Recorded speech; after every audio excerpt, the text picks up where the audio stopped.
¿Qué tal? ¿Cómo están? Muy buenas noches, les habla Marian de la Fuente. Hoy, hace exactamente una semana, nos levantamos con una de las noticias e historias más trágicas de la historia del sur de la Florida, cuando la torre sur del complejo Champlain en Surfside colapsó en la oscuridad y en el silencio de la noche. 150 personas quedaron atrapadas entre toneladas de concreto, varillas retorcidas y vidrios rotos. La fatalidad los sorprendió mientras dormían, llenando de dolor y de incertidumbre a sus seres queridos y a todos los que jamás pudimos imaginar que un edificio pudiera venirse abajo en Miami sin el efecto de un atentado o de un desastre natural. Con el paso de estos angustiosos días aumentó la lista de desaparecidos y tristemente, a cuentagotas, también la lista de fallecidos. Ayer los rescatistas sacaron entre los escombros el cuerpo sin vida de Hilda Noriega, una anciana de 92 años que vivió por más de 2 décadas en ese edificio y que había puesto recientemente a la venta su apartamento para mudarse con su familia. Hacía solo unos días que había celebrado en ese mismo apartamento su cumpleaños. Su hijo, el jefe de la policía de la vecina North Bay Village, que había encontrado una foto de su madre con su difunto esposo junto a una tarjetita con un sobre amarillo, con una mariposa, que su grupo de oraciones le había entregado por su cumpleaños, al acudir al lugar tras el derrumbe, anunció por sí mismo esta triste noticia. Como yo les decía, con el pasar de las horas los familiares se consumen entre el dolor, la angustia, la resignación y también la esperanza de volver a abrazar a sus seres, luchando contra ese reloj de arena que marca la diferencia entre la vida y la muerte. Las labores de rescate, sin embargo, han tenido que realizarse con la lentitud obligada de una precisa operación quirúrgica, donde un paso en falso podría hacer que terminara de colapsar la estructura aún en pie, que amenaza desde el primer momento a los rescatistas y a los posibles supervivientes. Las inclemencias del tiempo, el agua, el fuego y las tormentas eléctricas han sido adversas a un rescate cada vez más complicado, pero en el que las cuadrillas en turnos de 12 horas y sin descanso siguen aferrados de la mano de las autoridades, que han puesto toda clase de recursos para las víctimas que lograron salir con vida del derrumbe, y de esos familiares de quienes aún permanecen enterrados. Y aunque esa es la prioridad, pues también la fiscal de Miami-Dade ha convocado ya a un gran jurado para investigar las causas de esta tragedia. Los propietarios de Champlain Towers habían sido notificados de un estudio que alertaba de las grietas en las columnas del estacionamiento o del debilitamiento del concreto y una filtración de agua por problemas en la piscina. Pero, como suele pasar a veces, y pese a que la ciudad de Surface también estaba informada de estos problemas, uno de sus inspectores concluyó en el año 2018 que esto no era grave. Ahora, estos detalles de una tragedia anunciada van a ser parte de una investigación que adelanta la Fiscalía Estatal y que fue confirmada por las autoridades. Según una investigación, el condominio dio un contrato el pasado mes de mayo por $59,400 a una compañía eléctrica cuyo dueño, John Lee, no tenía ni siquiera una licencia como electricista en el estado de la Florida. Sin embargo, usó ese número de licencia de alguien más y así la ciudad de Surfside decidió aprobar la documentación y el permiso. El pasado mes de mayo, el alcalde dijo que habrá una revisión interna con este departamento. Así, con esas preguntas y con las respuestas que ya comenzamos a tener sobre la mesa, comienza el espejo.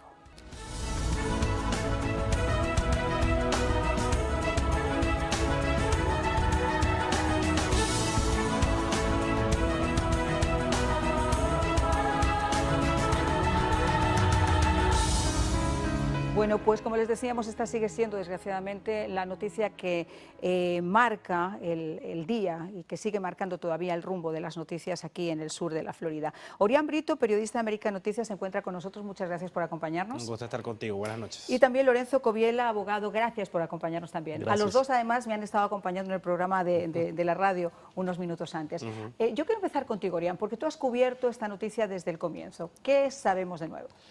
Sin duda lo que sigue siendo noticia es, además de las demandas que han sido interpuestas por personas residentes que estaban en esta zona, son los documentos que dan cuenta de irregularidades o al menos de una situación que es clara, que el edificio presentaba desde el 2018, al menos luego de un estudio que hicieron ingenieros, que habían fallas en el concreto, grietas, y que esto ha sido denunciado constantemente por residentes. Uno de ellos es la demandante Raiza Rodríguez, que es una de las últimas, que relata cómo fue el proceso de salir desde el piso 9 y ella comenta que tocaba las puertas para que sus vecinos salieran, en fin, que denuncia por negligencia, por cierto, a esta asociación de condominios y que hay que poner el ojo en qué pasó en esta asociación de condominios, como muy bien tú lo dices en el editorial, para saber si esto pudo haberse evitado. Bueno, yo creo que fue una tragedia que de alguna manera, aunque no tenemos todavía de forma concluyente cuáles han sido los resultados de esa investigación, porque ni el FBI a estas alturas ha podido todavía entrar a formar parte de esa investigación por el estado en el que está ese Ground Zero. Pero obviamente todo esto que tú nos estabas contando y que tenemos ya acceso muestra que algún tipo de negligencia sí que existió. Y eso ha dado pie a que ya haya, abogado Coviela, 4 demandas por separado. Es correcto, hay 4 demandas, las 4 son un poquito diferentes, hay 2 parecidas, la de Raiza y también la de un señor Dresner, las cuales que son class actions, en otras palabras. Ese fue el primero, ¿no? El señor Dresner fue el primero. Fue el primero, correcto, y las 2 están pidiendo que se haga una clasificación de todas las personas que han sufrido daños a través de esta tragedia. Los otros 2 son un poquito diferentes y uno quiero mencionar porque creo que es clave. La está llevando la firma de abogados Morgan & Morgan, un señor Rosenberg, los familiares de él, y lo que se está pidiendo en esa demanda es que de una manera de emergencia, y supuestamente ya mañana la Corte en Miami va a escuchar el caso, ¿no? Es para que preservan lo que es la evidencia, ¿no?, de negligencia que existe en este momento, porque parte del caso es saber qué exactamente fue lo que sucedió. Y mientras que personas estén tratando de sacar a personas escombros y limpiar lo que es el Ground Zero, como acaba de mencionar, puede que cierta evidencia se pierda. Y lo que se está pidiendo es preservar para poder entrar, poner drones y ver cuál es la situación. Bueno, lo que sí sabemos también es que mientras que estas labores de rescate se realiza, la solidaridad ha sido absolutamente inmensa y eso es algo que tenemos que aplaudir desde esta mesa, tanto por parte de las autoridades, que sin distinción de partido se han puesto todos la misma camiseta, como la propia comunidad, y tú lo sabes además porque lo hemos comentado, ¿no? Sin duda, organizaciones, hoy todas las iglesias también organizándose porque hay mucha gente con necesidad que lo ha perdido todo, ¿no? Desde un ser querido, que es lo más difícil, hasta perder su propiedad de tantos años con tanto sacrificio. Yo creo que nos demuestra que salimos adelante como comunidad y es muy valioso en medio de la difícil situación, María. No, claro que sí. Además, estábamos hablando incluso de cómo se han sumado a estas labores de rescate grupos internacionales, por ejemplo, los famosos topos, estos especialistas en meterse en los escombros de los terremotos en México, que es absolutamente impresionante ver con la celeridad que mueven todo, cómo conocen perfectamente el terreno y además apoyados por una unidad canina que de verdad a mí me tocó estar en ese terremoto de México 4 días y ver cómo trabajaban y es yo lamento muchísimo que en este momento, por las circunstancias, y lo vamos a hablar ahora, esos famosos liabilities de que vienen de afuera y no tienen seguro en una zona que es muy peligrosa, no han podido todavía entrar en escena, pero vamos a escuchar qué fue lo que dijo. Estuve platicando con unos familiares y nuestra obligación, le decía a un señor que se llama Andy, Andy, yo soy tu hermano el grande, yo soy el chino, soy tu hermano y tu hermano, soy el hermano grande que vino de México y me traje a mis amigos para ayudarte, venimos a sumarnos. Cuando se colapsa, cae sobre de una columna y queda un pequeño hueco que se llama el triángulo de la vida, los espacios vitales, ahí es donde nosotros hemos encontrado gente viva. Sí, después de ¿cuántos días? Claro, en 8 días en México, en Ciudad de México. 8 días, en algunos casos, como por ejemplo en Bangladesh, se registró, sacaron a una persona cuando se habían cumplido 16 días de estar enterrada. En Haití, 12. Yo recuerdo en Ground Zero, cuando nosotros estábamos cubriendo las Torres Gemelas, que habían pasado 9 días y rescataron a una mujer debajo de los escombros. Es decir, la esperanza es lo último que se pierde. Ahora, lo que es impresionante es la labor de estas personas que son profesionales probados en situaciones de calamidad como esta, además lo han hecho en innumerables, desgraciadamente, ocasiones. ¿Por qué no pueden trabajar? La gente se pregunta, oye, pero ¿por qué no los dejan trabajar si eso quizá pueden ayudar? ¿Por qué no pueden trabajar? Bueno, la situación es grave, como acaba de mencionar, ¿no? Estamos hablando de escombros que si se mueven o sucede algo, personas que están quizás atrapadas pueden morir, ¿no? Y puede puede ser la situación mucho peor. Así que es importante en este tiempo cerciorarse quiénes son esas personas, cuáles son las licencias que tienen, Ellos cuáles claro, ese experiencias. es un tema, las licencias, ¿no? porque Y el ellos seguro. tienen toda clase de capacidad demostrada Claro. sobre el terreno, han viajado a numerosas Correcto. partes del mundo.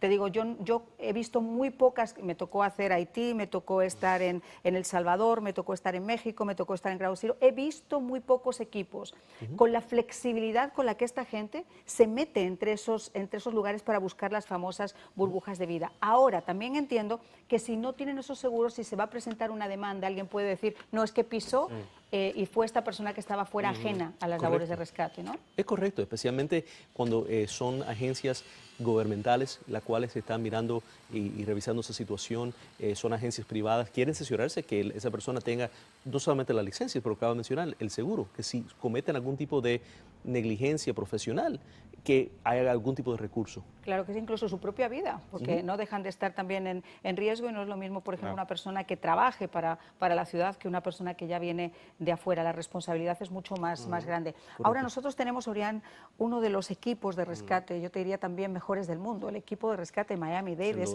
absolutamente sobresaliente y el trabajo que han estado realizando es también, insisto, completo y absolutamente aplaudible. Sí, a pesar de la desesperación comprensible de los familiares de los desaparecidos, que muchos se han quejado al principio de que es muy lento y las autoridades con mucha paciencia han tenido que explicarles que por todo el peso de la estructura y para evitar el colapso de lo que queda en pie es preciso hacer esto con mucha dedicación. Han trabajado en jornadas de 12 horas sin descanso, a pesar de, hay que recordar las condiciones del tiempo que no nos han ayudado para nada. Se han registrado 2 incendios en casi una semana. Ha sido muy complejo, pero también tenemos que destacar la labor de todos los organismos, tanto de Miami-Dade como de otras partes del estado que se han movilizado hasta acá para apoyar en estas labores. No, y destacar además el trabajo excelente que está registrando el Departamento de Estado. Hay que recordar que hay 12 embajadas en el mundo que están envueltas en esto, 8 de ellas son latinoamericanas y ellos ya trabajaron desde primeras horas con los representantes nuestros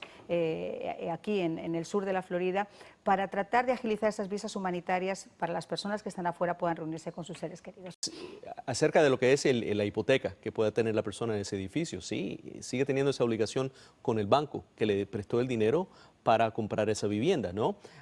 Pero si esa persona realmente ha tenido su seguro, tuvo su seguro privado debe de cubrir esos gastos y debe de tratar de ponerse ¿no? en arreglo con el banco. Mira, al final, si esa persona no paga, ¿qué va a hacer el banco? ¿Qué le va a tomar la embargar? posesión. ¿Qué es lo ¿Qué que le le va a decía? embargar? Porque me embarguen. Sí, claro, porque lo que ha perdido absolutamente. Habría que esperar también, ahora me imagino que cada uno va a recibir en medio de donaciones y todo lo que se está movilizando para atender esta situación. Claro, pero estoy de acuerdo contigo. Pero fíjate, imagínate. hay dos situaciones. En primer lugar, desgraciadamente en ese edificio no solamente había residentes, había también visitantes y había personas que venían de Argentina, por ejemplo, en un plan para ponerse vacunas y que estaban un mes entre vacuna y vacuna. Es decir, había personas temporales que no pertenecen a esta ciudad ni a esta comunidad. Esas personas no están recogidas por FEMA. O sea, FEMA, la ayuda que te da es para los que son residentes en el sur de la Florida o en Estados Unidos, pero no para ese tipo de personas.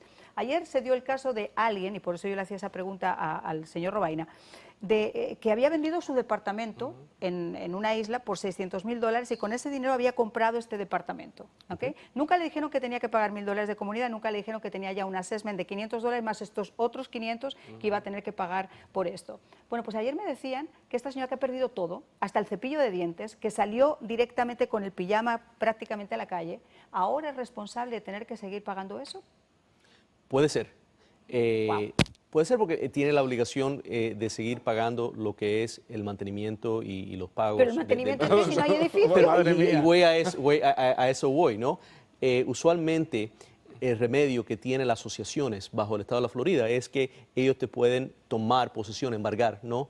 Foreclose la unidad. Pero no hay unidad aquí para embargar. Bueno, entonces que se No la solamente lleven. eso, pero en estos momentos esa asociación está en crisis. Tiene 4 demandas y de esas 4 se van a multiplicar. Seguramente. Así Y que el tema de los seguros que también me preocupa, porque el seguro, convengamos, y lo lamento si nos está viendo alguna persona que tenga esa compañía de seguros, los seguros no están pensando cuando uno da un parte en ayudarte a ti, están pensando en cómo ahorran dinero ellos y cómo pueden reaccionar ante eso. Yo me imagino que muchas compañías aseguradoras estarán buscando esa causa también para delimitar responsabilidades.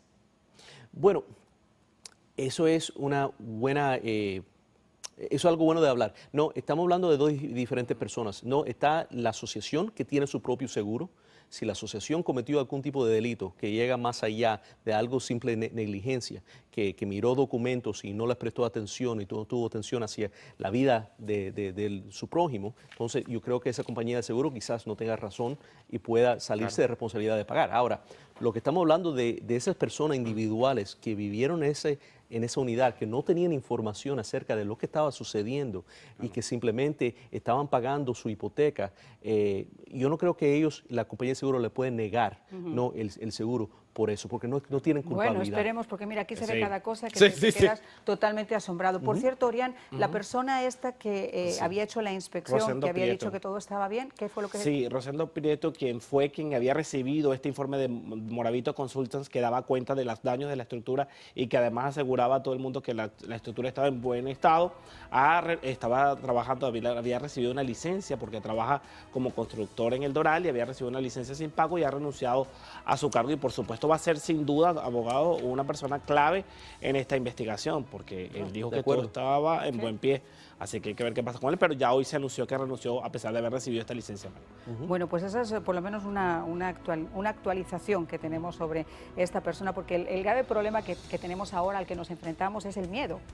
El miedo que paraliza y que ha hecho que muchas personas que son residentes en las torres cercanas y en ese área digan, bueno, si esto ha pasado a este edificio, ¿quién me puede asegurar que no le vaya a pasar al mío? Sin duda. Entonces ese es el problema. Pero bueno, entre medias de todo esto que está pasando, y de la situación tan fea en la que están pasando, la angustia terrible en la que están pues, pasando los familiares, hay algunos grupos de apoyo que son absolutamente increíbles. Y entre esos grupos están pues, las labores de estos perros de terapia que se han acercado hacia las zonas donde se encuentran reunidos los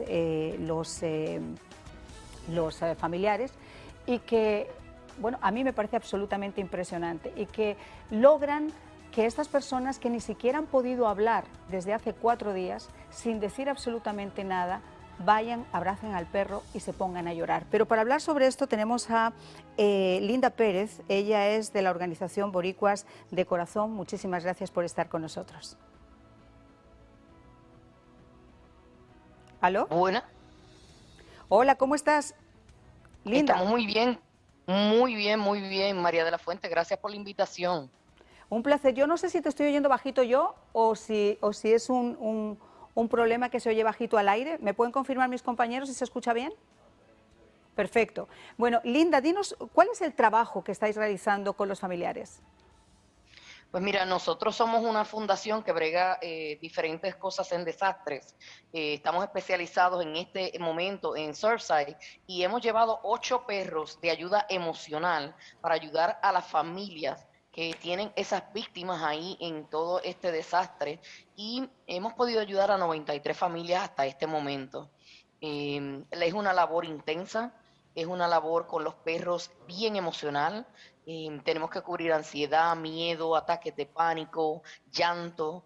Y ha sido una labor también muy gratificante porque no solamente para ellos, sino para la comunidad en general. Todas las personas que viven en esos alrededores también están asustadas. Así que es un trabajo intenso. Linda, dime una cosa. Ayer veíamos otro perro, una especie de San Bernardo, Gran Bernardo, que se llama Apolo, que en la puerta de ese centro donde están los familiares había logrado, como yo te decía, que muchas personas que estaban arrinconadas se dirigieran no hacia las personas que les iban a dar el apoyo, a esos psicólogos que también están trasladados hasta allá, sino directamente hacia el animal. Y se ha comprobado que los animales tienen un poder inmenso de modificar las emociones. Lo hemos visto cuando los llevan, por ejemplo, a hospitales donde hay personas que están terminales, donde los llevan a lugares de ancianos. ¿Cómo se entrena a un animal o es una cosa instintiva? Bueno, pues mira, realmente no todos los animales sirven para hacer un trabajo de esta índole, ser un perro emocional, pero hay algunos de ellos que tienen esa, vamos a decir, ese toque especial. Lo podemos ir reconociendo a medida que nosotros vamos trabajando con ellos en los diferentes entrenamientos. Y esos que son especiales, entonces los dejamos para particularidades, ya sea trabajar con niños, con personas ancianas, con personas en desastre. En este caso nosotros tenemos ahora mismo nuestra fundación 8, estamos tratando de entrenar para llegar a 25, ¿verdad? Para ampliar el grupo. Y lo que tú dijiste es bien importante. Hemos visto en el desastre de Surfside que en vez de las familias y las personas que están en esta pequeña situación acercarse a la advocacy, ¿verdad? Que está ahí, han preferido los perros, han preferido ir a tocar nuestros animalitos, hemos tenido de todos tamaños, todos colores, diferentes razas, porque no hemos querido, ¿verdad?, cargar un poquito también emocionalmente a los perros.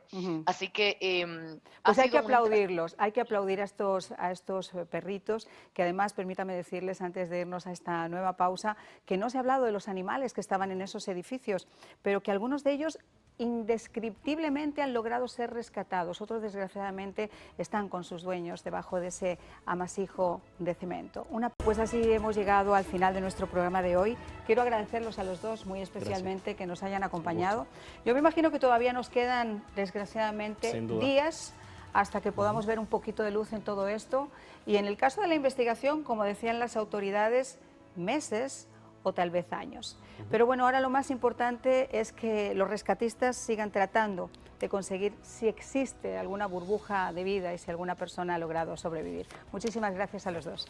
Gracias. Gracias también a todos ustedes. Nos vemos mañana y por supuesto en la radio, en Radio Caracol, a las 5 de la tarde por Caracol Radio. Chao.